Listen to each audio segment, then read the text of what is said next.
तो एकादशी वह वैक्सीन है जिस दवाई से जो एकादशी का व्रत श्रद्धा भाव प्रेम से करता है, उस व्यक्ति के आसपास कभी पापों की बीमारी भटकती भी नहीं है। पोलियो की दवाई पिएगा तो पोलियो काहे को होगा? एकादशी करेगा नियम से तो वो पाप के भाग में क्यों जाएगा? पाप के राह पर क्यों जाएगा? पाप उसका कुछ ना बिगाड़ेगा। इसलिए समस्त पाप को नष्ट करने के लिए एकादशी प्रकट हुई। 24 एकादशी होती है साल में, हर महीने की तो 12 दूनी 24। पुरुषोत्तम माह की 2 बढ़ जाती हैं 3 वर्ष में एक बार, तो 26 हो जाती हैं, है ना? जैसे 2 सावन पड़ते हैं, कभी इस बार 2 सावन थे, पिछली बार कभी 2 आषाढ़ आते हैं, कभी 3 साल में एक बार पुरुषोत्तम माह बढ़ता, तो 26 एकादशी हो जाती है कभी कभी, सामान्य तो 24। इसलिए एकादशी सबको करना चाहिए, अन्न नहीं खाना चाहिए, फलाहार करना चाहिए। में 15 दिन में एक बार शरीर को भूखा रखने से पेट ठीक रहता है, आप स्वस्थ रहते हैं, ये साइंटिफिक भी है। महीने में 2 बार आपको व्रत करना ही चाहिए, डॉक्टरों के नजरिए से भी। ना खाओ तो ही अच्छा है, इसलिए एकादशी करो, बेस्ट। फल खा सकते हैं आप। एकादशी का व्रत सवेरे भगवान को स्नान करा के चरणामृत लेकर एकादशी करना चाहिए स्टार्ट। दिन भर ज्यादा से ज्यादा कथा सुनो, कीर्तन करो, अच्छे काम करो। और द्वादशी को चावल खाकर, सवेरा होगा द्वादशी को कल, तो आप बड़े प्रेम से स्नान करिएगा, भगवान का दर्शन करिए, पूजा पाठ करिए, चरणामृत पीजिए और दीन दुखी को भोजन कराइए, कन्याओं को, दीन दुखी को। इसलिए गौरी गोपाल आश्रम में हजारों संतों को कल आप प्रसाद बंटवा सकते हैं कि द्वादशी की सेवा कल हमारी ओर से। तो पहले किसी को खिलाओ, फिर आप एकादशी के दिन चावल खा करके व्रत का पारण करो। द्वादशी को करना त्रयोदशी लगने के पहले, ये नियम है एकादशी का। त्रयोदशी लगने के पूर्व में द्वादशी का पारण कर लेना चाहिए, एकादशी का पारण कर लेना चाहिए। तो ये एकादशी की महिमा है। एकादशी महारानी को भगवान ने प्रकट किया था, जाओ पाप का नाश करो। जो एकादशी करता है वो वैकुंठ जाने का अधिकारी होता है।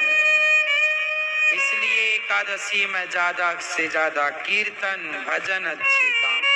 कुछ लोग कहते हैं जी महीने की दोनों एकादशी करें कि ना करें। तो मैं कहता हूँ अच्छे कामों का उद्यापन नहीं करना चाहिए। उद्यापन करना ही है तो छोड़ना ही है, तो बुराइयों को छोड़िए, बुराई का उद्यापन करिए, अच्छाई का, एकादशी का उद्यापन। तो एकादशी करते करते जीवन पूरा हो, एकादशी करते करते जीवन पूरा हो। क्यों छोड़ें? अच्छे काम क्यों छोड़ना है? उद्यापन करो झूठ का। चलो जी आज झूठ का, न्यायों को बुलाओ, ब्राह्मणों को बुलाओ, समाज को, सबको भोजन कराओ। लोग पूछे भैया आज काहे भोजन करा रहे हो? भैया आज से हम झूठ छोड़ेंगे, आज से झूठ का हम उद्यापन कर रहे हैं। खाओ पियो आज से। अब झूठ का उद्यापन कोई नहीं करता, छल कपट का उद्यापन कोई नहीं करता, बस ले दे के एकादशी का महाराज जी उद्यापन करता।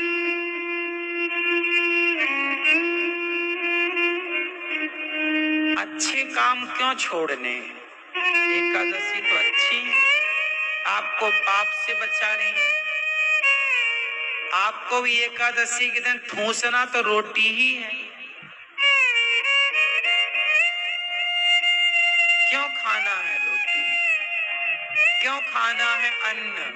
एक दिन शरीर है ना, अदल बदल के खाना चाहिए। कभी अन्न खाओ, कभी फल खाओ, कभी अन्न खाओ, कभी फल खाओ। इससे क्या होगा, शरीर को जो पोषक तत्व चाहिए वो मिलते रहेंगे। अब आप एक रोटी चावल ही खाओ, इसलिए तो आप बीमार हो। अदल बदल के नहीं खाते, खाना पीना भी अदल बदल के खाना चाहिए। एक सी दालें नहीं, एक सा भोजन ही करना चाहिए। इसलिए भगवान ने केले का गुण अलग बनाया, एप्पल का गुण अलग बनाया, सेब का फलाना पपीता का गुण अलग बनाया, कीवी का गुण अलग बनाया, अंगूर का गुण अलग बनाया, रोटी का अलग है।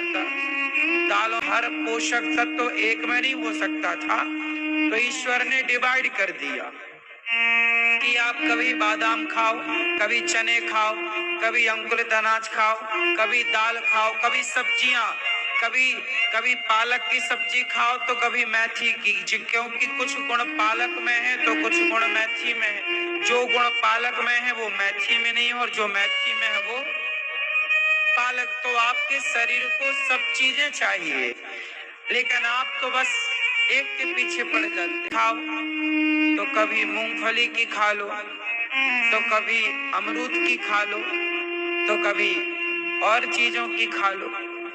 तो अदल बदल की चीजें हो, एक सा नहीं खाना होना चाहिए। आहार एक सा नहीं।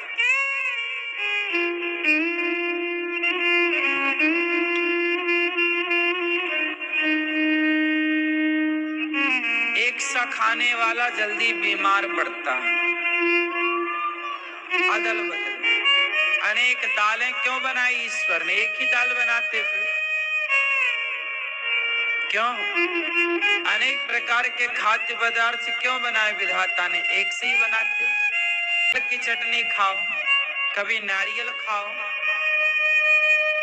नहीं नारियल खाओ, कच्चा नारियल, पका हुआ नारियल खाओ।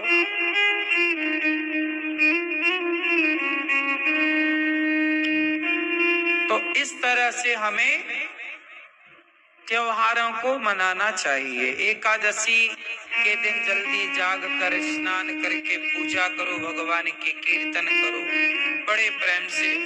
भगवान में ही वो दिन बीते। उस एकादशी के दिन पूरा